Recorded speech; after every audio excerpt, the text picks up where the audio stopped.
Paper 10. The Paradise Trinity. The Paradise Trinity of eternal deities facilitates the Father's escape from personality absolutism. The Trinity perfectly associates the limitless expression of God's infinite personal will with the absoluteness of deity. The eternal Son and the various sons of divine origin, together with the conjoint actor and his universe children, effectively provide for the Father's liberation from the limitations otherwise inherent in primacy, perfection, changelessness, eternity, universality, absoluteness, and infinity. The Paradise Trinity effectively provides for the full expression and perfect revelation of the eternal nature of deity. The stationary sons of the Trinity likewise afford a full and perfect revelation of divine justice. The Trinity is deity unity, and this unity rests eternally upon the absolute foundations of the divine oneness of the three original and coordinate and coexistent personalities, God the Father, God the Son, and God the Spirit. From the present situation on the circle of eternity, looking backward into the endless past, we can discover only one inescapable inevitability in universe affairs, and that is the Paradise Trinity. I deem the Trinity to have been inevitable. As I view the past, present, and future of time, I consider nothing else in all the universe of universes to have been inevitable. The present master universe, viewed in retrospect or in prospect, is unthinkable without the Trinity.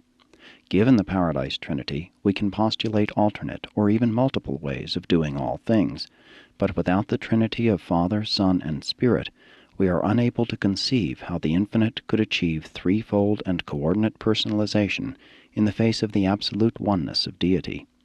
No other concept of creation measures up to the Trinity standards of the completeness of the absoluteness inherent in deity unity, coupled with the repleteness of volitional liberation inherent in the threefold personalization of deity.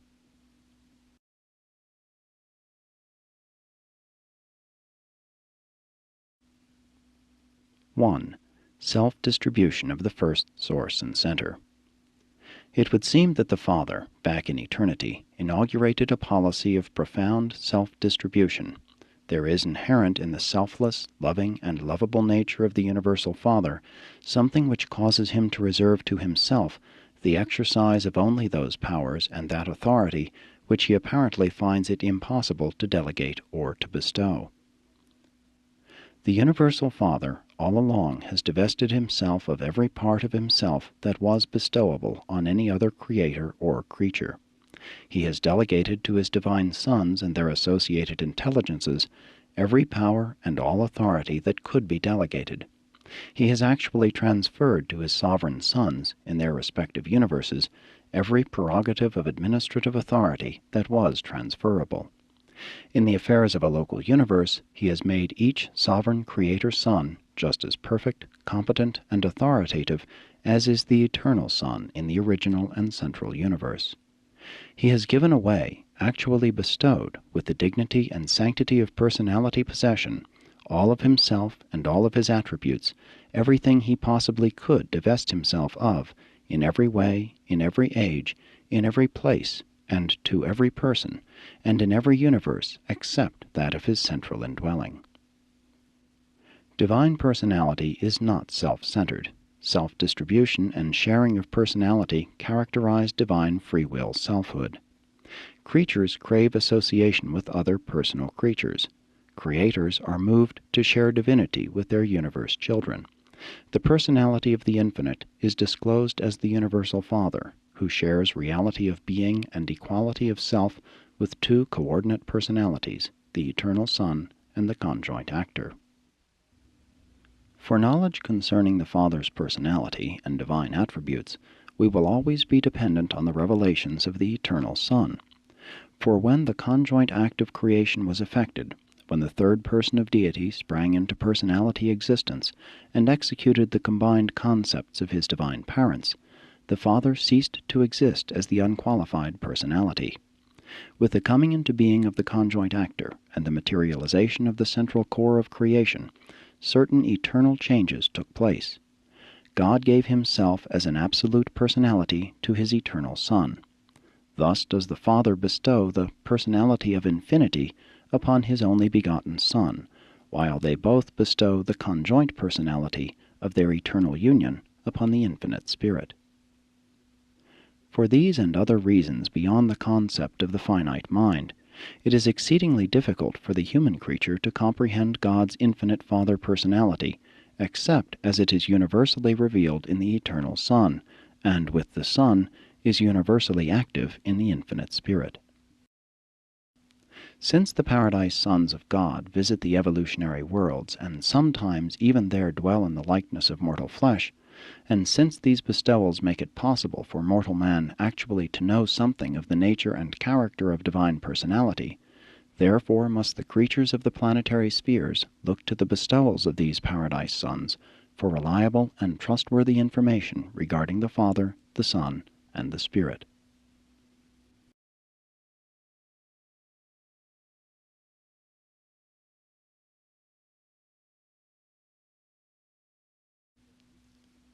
(2) Deity personalization. By the technique of trinitization, the Father divests himself of that unqualified spirit personality which is the Son, but in so doing he constitutes himself the Father of this very Son, and thereby possesses himself of unlimited capacity to become the Divine Father of all subsequently created, eventuated, or other personalized types of intelligent will creatures. As the absolute and unqualified personality, the Father can function only as and with the Son, but as a personal Father, he continues to bestow personality upon the diverse hosts of the differing levels of intelligent will creatures, and he forever maintains personal relations of loving association with this vast family of universe children. After the Father has bestowed upon the personality of his Son the fullness of himself, and when this act of self-bestowal is complete and perfect, of the infinite power and nature which are thus existent in the Father-Son union, the eternal partners conjointly bestow those qualities and attributes which constitute still another being like themselves, and this conjoint personality, the infinite Spirit, completes the existential personalization of deity. The Son is indispensable to the fatherhood of God. The Spirit is indispensable to the fraternity of the second and third persons. 3 persons are a minimum social group, but this is the least of all the many reasons for believing in the inevitability of the conjoint actor. The first source and center is the infinite Father personality, the unlimited source personality.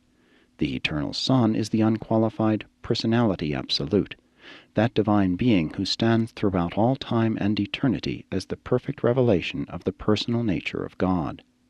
The infinite Spirit is the conjoint personality, the unique personal consequence of the everlasting Father-Son union.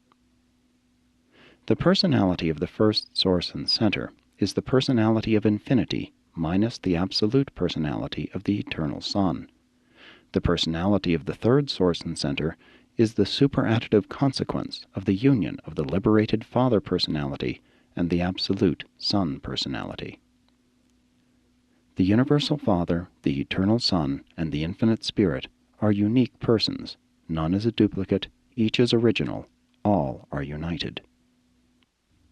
The eternal Son alone experiences the fullness of divine personality relationship, consciousness of both sonship with the Father and paternity to the Spirit, and of divine equality with both Father Ancestor and Spirit Associate. The Father knows the experience of having a Son who is his equal, but the Father knows no ancestral antecedents. The eternal Son has the experience of sonship, recognition of personality ancestry, and at the same time the Son is conscious of being joint parent to the infinite Spirit. The infinite Spirit is conscious of twofold personality ancestry, but is not parental to a coordinate deity personality.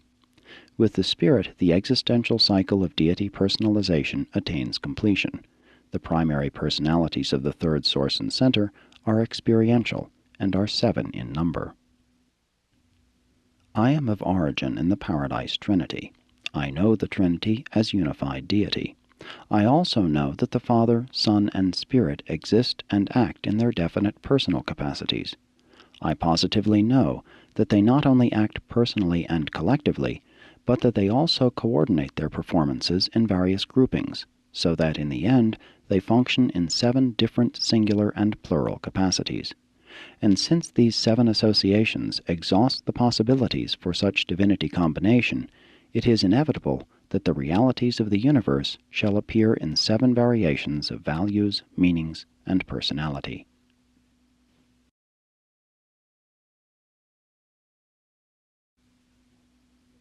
(3) The 3 persons of deity. Notwithstanding there is only one deity, there are 3 positive and divine personalizations of deity. Regarding the endowment of man with the divine adjusters, the Father said, "Let us make mortal man in our own image." Repeatedly throughout the Urantian writings there occurs this reference to the acts and doings of plural deity, clearly showing recognition of the existence and working of the 3 sources and centers. We are taught that the Son and the Spirit sustain the same and equal relations to the Father in the Trinity association. In eternity and as deities, they undoubtedly do, but in time and as personalities, they certainly disclose relationships of a very diverse nature. Looking from paradise out on the universes, these relationships do seem to be very similar, but when viewed from the domains of space, they appear to be quite different. The divine sons are indeed the Word of God, but the children of the Spirit are truly the act of God. God speaks through the Son, and, with the Son, acts through the infinite Spirit. While in all universe activities, the Son and the Spirit are exquisitely fraternal, working as 2 equal brothers with admiration and love for an honored and divinely respected common Father. The Father, Son, and Spirit are certainly equal in nature, coordinate in being, but there are unmistakable differences in their universe performances, and when acting alone, each person of deity is apparently limited in absoluteness. The Universal Father, prior to his self-willed divestment of the personality, powers, and attributes which constitute the Son and the Spirit, seems to have been, philosophically considered, an unqualified, absolute, and infinite deity.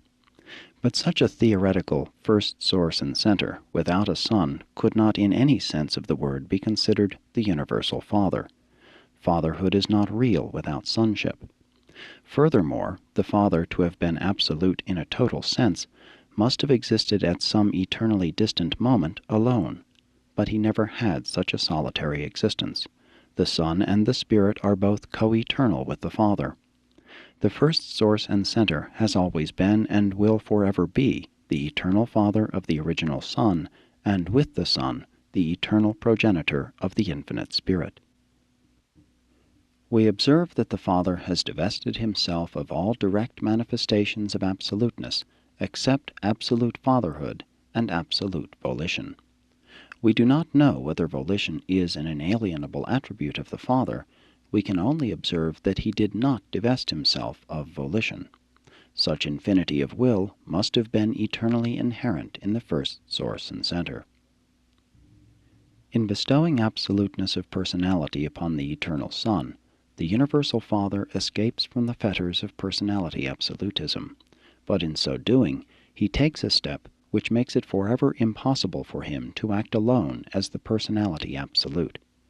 And with the final personalization of coexistent deity, the conjoint actor, there ensues the critical Trinitarian interdependence of the 3 divine personalities with regard to the totality of deity function in absolute. God is the Father absolute of all personalities in the universe of universes. The Father is personally absolute in liberty of action, but in the universes of time and space, made, in the making, and yet to be made, the Father is not discernibly absolute as total deity, except in the Paradise Trinity. The first source and center functions outside of Havona in the phenomenal universes as follows. 1. As creator through the Creator's sons, his grandsons. 2. As controller through the gravity center of Paradise. 3. As Spirit through the Eternal Son. 4. As mind through the conjoint Creator. 5. As a father, he maintains parental contact with all creatures through his personality circuit. 6. As a person, he acts directly throughout creation by his exclusive fragments, in mortal man by the thought adjusters. 7. As total deity, he functions only in the Paradise Trinity. All these relinquishments and delegations of jurisdiction by the Universal Father are wholly voluntary and self-imposed. The all-powerful Father purposefully assumes these limitations of universe authority. The Eternal Son seems to function as one with the Father in all spiritual respects, except in the bestowals of the God fragments and in other pre-personal activities. Neither is the Son closely identified with the intellectual activities of material creatures, nor with the energy activities of the material universes. As absolute, the Son functions as a person and only in the domain of the spiritual universe. The Infinite Spirit is amazingly universal and unbelievably versatile in all his operations. He performs in the spheres of mind, matter, and spirit. The conjoint actor represents the Father-Son association, but he also functions as himself. He is not directly concerned with physical gravity, with spiritual gravity, or with the personality circuit, but he more or less participates in all other universe activities. While apparently dependent on three existential and absolute gravity controls, the Infinite Spirit appears to exercise three super-controls. This threefold endowment is employed in many ways to transcend and seemingly to neutralize even the manifestations of primary forces and energies right up to the super-ultimate borders of absoluteness. In certain situations, these super-controls absolutely transcend even the primal manifestations of cosmic reality.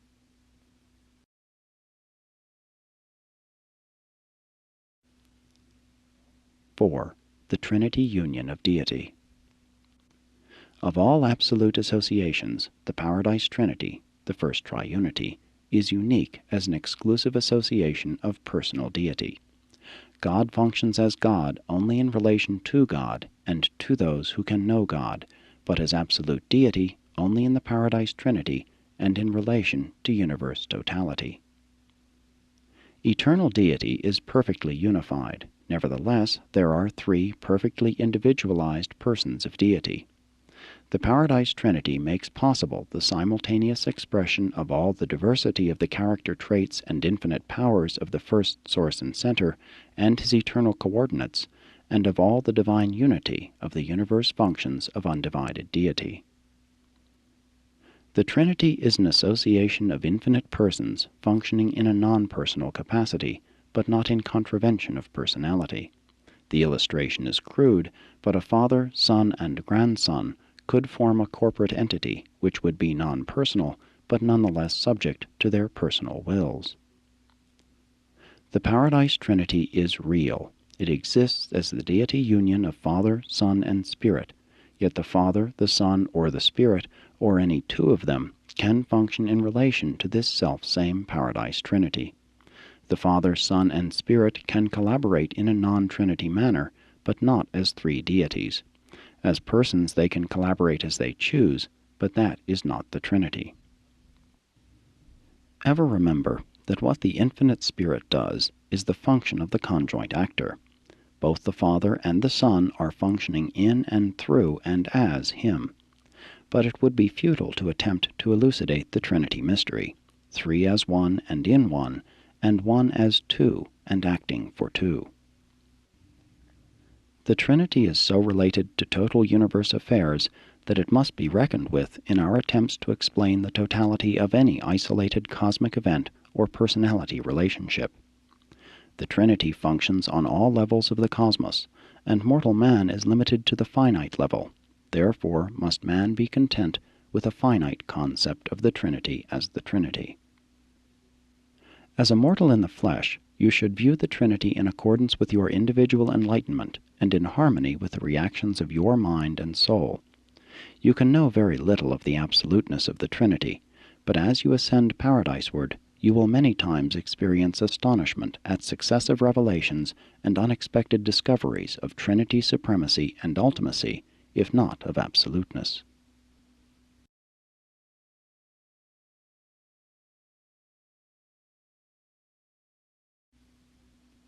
(5) Functions of the Trinity.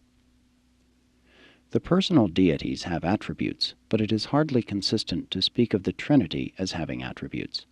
This association of divine beings may more properly be regarded as having functions, such as justice administration, totality attitudes, coordinate action, and cosmic over-control. These functions are actively supreme, ultimate, and, within the limits of deity, absolute, as far as all living realities of personality value are concerned. The functions of the Paradise Trinity are not simply the sum of the Father's apparent endowment of divinity, plus those specialized attributes that are unique in the personal existence of the Son and the Spirit.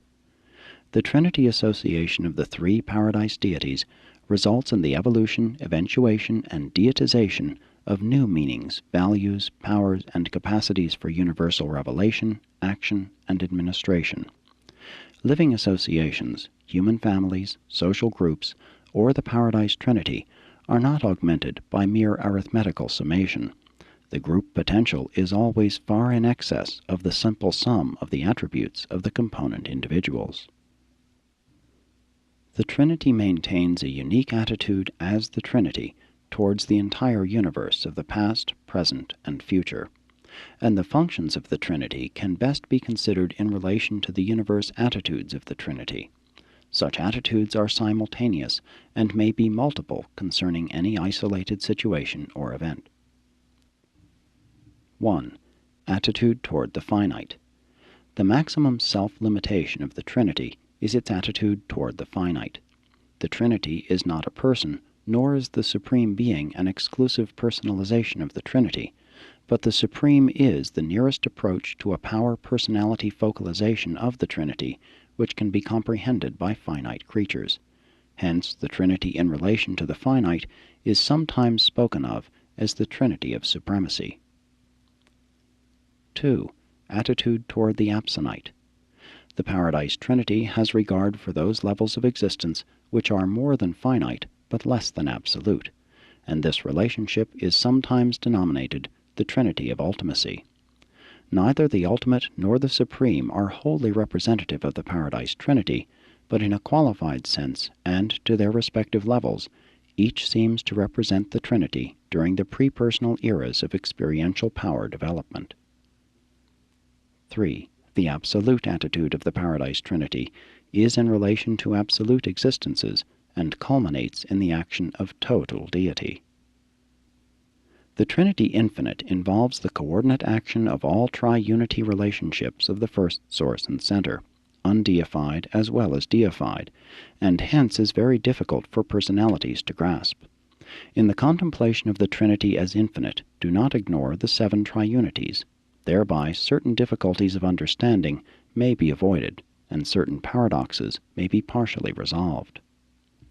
But I do not command language which would enable me to convey to the limited human mind the full truth and the eternal significance of the Paradise Trinity and the nature of the never-ending interassociation of the three beings of infinite perfection.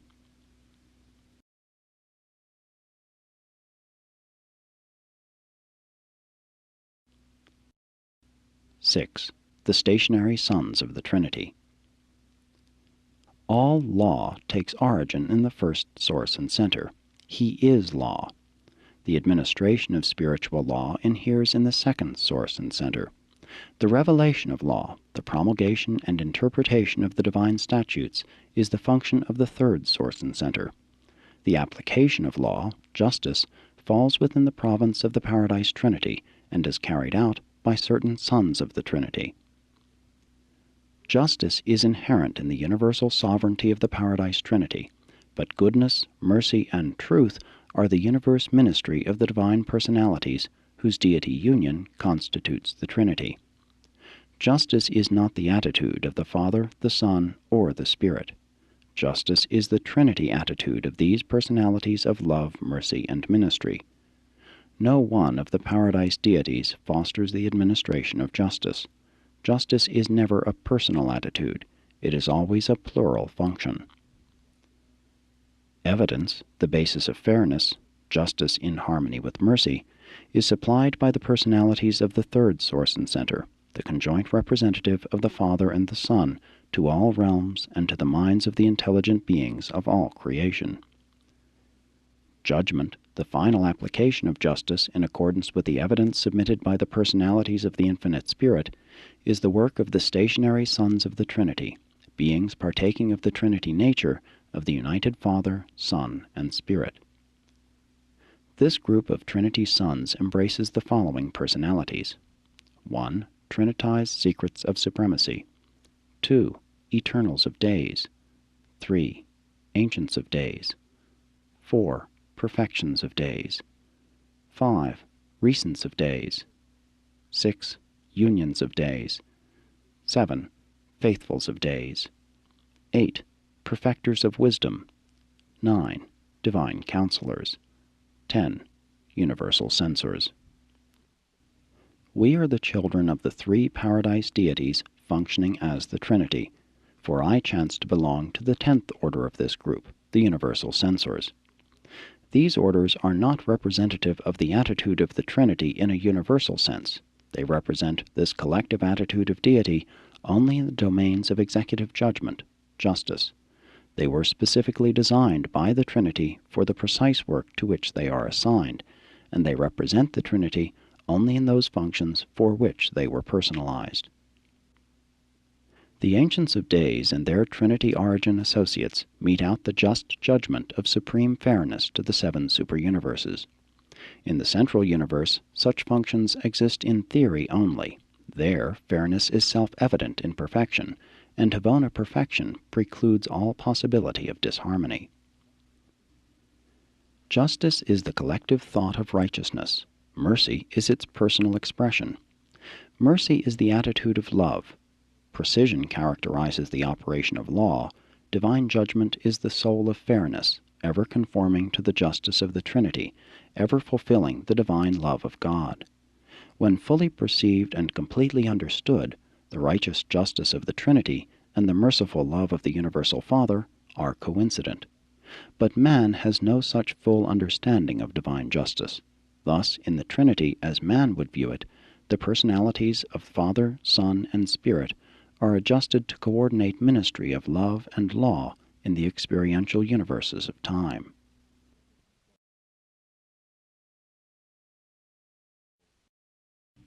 (7) The over-control of supremacy. The first, second, and third persons of deity are equal to each other, and they are one. The Lord our God is one God. There is perfection of purpose and oneness of execution in the divine Trinity of eternal deities. The Father, the Son, and the conjoint actor are truly and divinely one. Of a truth it is written, I am the first, and I am the last, and beside me there is no God. As things appear to the mortal on the finite level, the Paradise Trinity, like the Supreme Being, is concerned only with the total planet, total universe, total superuniverse, total grand universe. This totality attitude exists because the Trinity is the total of deity, and for many other reasons. The Supreme Being is something less and something other than the Trinity functioning in the finite universes, but within certain limits, and during the present era of incomplete power personalization, this evolutionary deity does appear to reflect the attitude of the Trinity of supremacy. The Father, Son, and Spirit do not personally function with the Supreme Being, but during the present universe age, they collaborate with him as the Trinity. We understand that they sustain a similar relationship to the ultimate. We often conjecture as to what will be the personal relationship between the Paradise deities and God the Supreme when he has finally evolved, but we do not really know.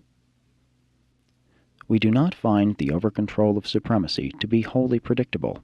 Furthermore, this unpredictability appears to be characterized by a certain developmental incompleteness, undoubtedly an earmark of the incompleteness of the Supreme and of the incompleteness of finite reaction to the Paradise Trinity.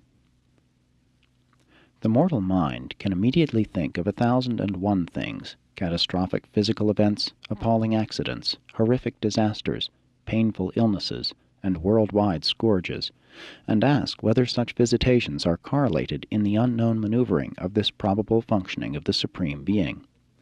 Frankly, we do not know. We are not really sure. But we do observe that, as time passes, all these difficult and more or less mysterious situations always work out for the welfare and progress of the universes. It may be that the circumstances of existence and the inexplicable vicissitudes of living are all interwoven into a meaningful pattern of high value by the function of the Supreme and the over-control of the Trinity. As a son of God, you can discern the personal attitude of love in all the acts of God the Father, but you will not always be able to understand how many of the universe acts of the Paradise Trinity redound to the good of the individual mortal on the evolutionary worlds of space. In the progress of eternity, the acts of the Trinity will be revealed as altogether meaningful and considerate, but they do not always so appear to the creatures of time. 8. The Trinity beyond the finite. Many truths and facts pertaining to the Paradise Trinity can only be even partially comprehended by recognizing a function that transcends the finite.